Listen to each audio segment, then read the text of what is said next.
ano de 2012 está chegando ao fim. Como de costume, o movimento pentecostal sempre antecipa o que será estudado nas lições bíblicas produzidas pela CPAD. Para o primeiro trimestre de 2013, as lições falam sobre os profetas Elias e Eliseu. Os comentários são do teólogo e pastor José Gonçalves, com quem eu converso agora. Pastor, a lição 1 fala sobre a apostasia no reino de Israel.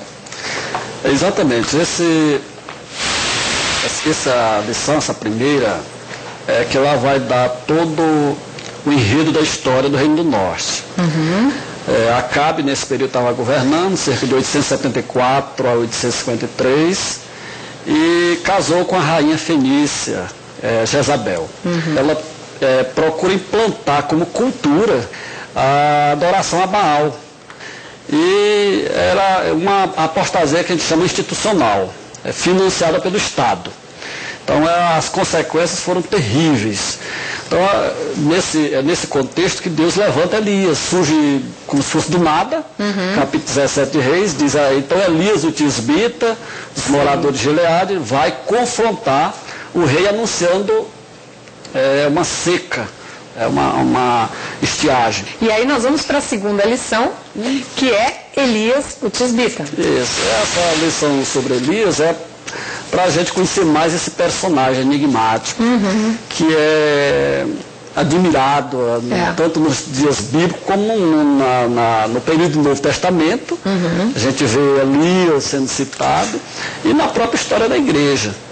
Então essa revista ela vai destacar quem foi este homem, essa lição, aliás. Que coisa, hein? Então isso é interessante. Elias, ele surge aí como um personagem que Deus coloca para trazer uma visão correta sobre Deus, né? A lição 3, ela já trata da seca, né? A longa seca sobre Israel. Exatamente, porque a lição sobre a seca, só uma lição sobre a seca, exatamente para a gente ver a profundidade do julgamento de Deus. Que a seca entra para mostrar quem é o Deus verdadeiro, que controla a natureza. Sim. Essa lição é muito interessante, porque ela vai trazer à tona os atributos de Deus, que ele é onipotente, ele realmente é Senhor da história, que não era Baal que controlava a natureza, coisa nenhuma. E aí na lição 4 vem Elias e os profetas de Baal. Esse é o capítulo 18, do episódio do Carmelo. Os profetas de Baal eram pagos, alugados, profetas de aluguel. E a rainha, o que ela queria ouvir, eles diziam. Então, eram populares. Então Elias vai confrontar esses profetas falsos. Tem muita coisa para a gente aprender, a escola dominical é muito importante. A lição 5 fala, um homem de Deus em depressão. Essa é uma questão interessante, porque a gente tem uma imagem de um homem de Deus como um super-herói. Exatamente. Essa é a verdade, a pessoa que não é humano. E Tiago vai dizer uma coisa interessante sobre Elias. Elias era homem semelhante a nós. Olha. 5,17. O que ele quer dizer? Elias era um homem de Deus, não tem como negar. Um gigante espiritual era, mas era homem. Era homem. Como homem, ele teve decepção. E a grande decepção de Elias, que a gente vê, que quando Jezabel quer matá-lo, que ele foge lá para o Monte Sinai, o Monte Horebe, é exatamente quando ele não vê a reação que ele esperava. O problema não é a depressão, mas como trata dela, como se recupera, como é que Deus mostra o processo de recuperar essa pessoa. A Bíblia é incrível, olha. Aí na lição 6 nós vamos ver a viúva de Sarepta. A mulher que deu suporte a Elias. Então o que acontece? Quando a gente prioriza Deus, essa mulher ela foi atenta. Né? Ela não questionou o profeta, ela não racionalizou a coisa, ela obedeceu. E quando se obedece, o milagre acontece. É verdade. Então, houve a multiplicação, houve a provisão, e ele ficou lá, segundo alguns historiadores, no mínimo 2 anos, mas até o fenômeno passar. Então, a gente vê como é que Deus trabalhou na casa dessa mulher, e é uma lição interessante para nós. A vinha de Nabote, na lição 7. Esse é um caso que a gente lê, uma injustiça muito grande, né? Tudo ocasionado pela cobiça. A gente aprende com essa lição a questão não desejar o ilícito. Só aquilo que Deus deu.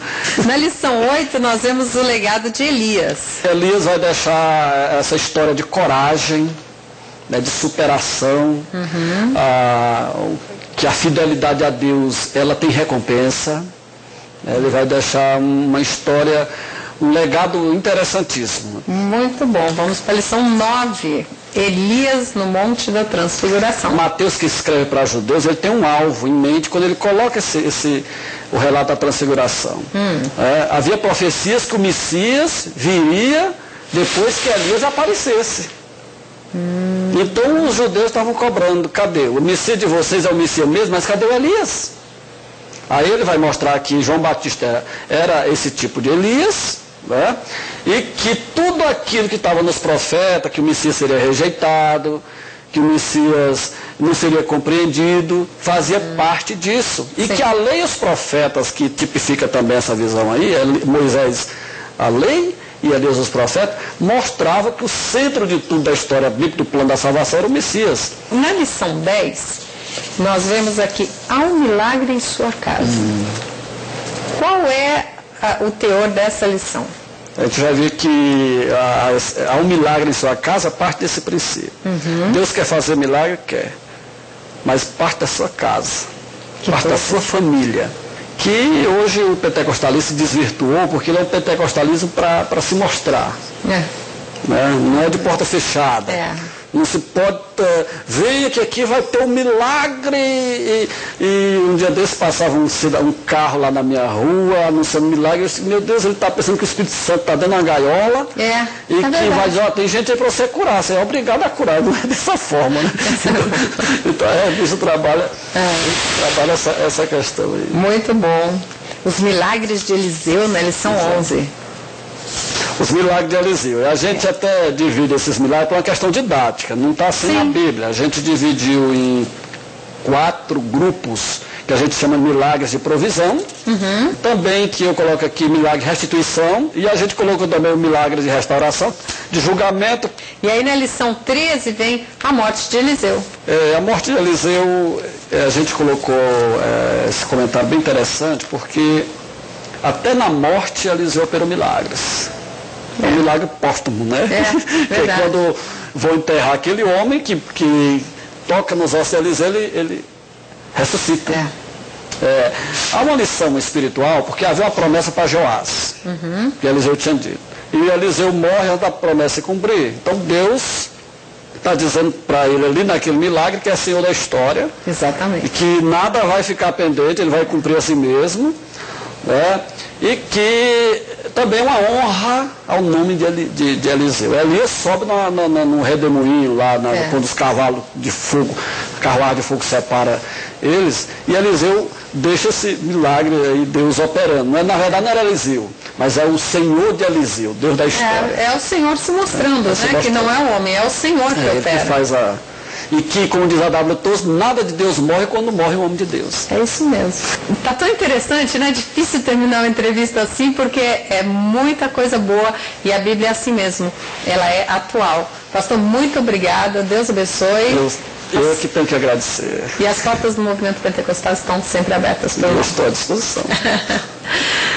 Nós estamos chegando ao final de mais um programa. Eu espero que você tenha gostado da nossa entrevista. Os assuntos são muito interessantes. Amanhã tem escola dominical na igreja mais próxima da sua casa. Olha, Assembleia de Deus, às 9 horas da manhã, eu falo sempre aqui, às 9 horas da manhã começa a escola dominical em quase todas elas. Então, não deixe de ir junto com a sua família. Como você ouviu o pastor dizendo, o milagre começa na sua casa. Então, amanhã é dia de você e sua família receberem as bênçãos de Deus. Até sábado que vem, com mais um Movimento Pentecostal, se Deus quiser.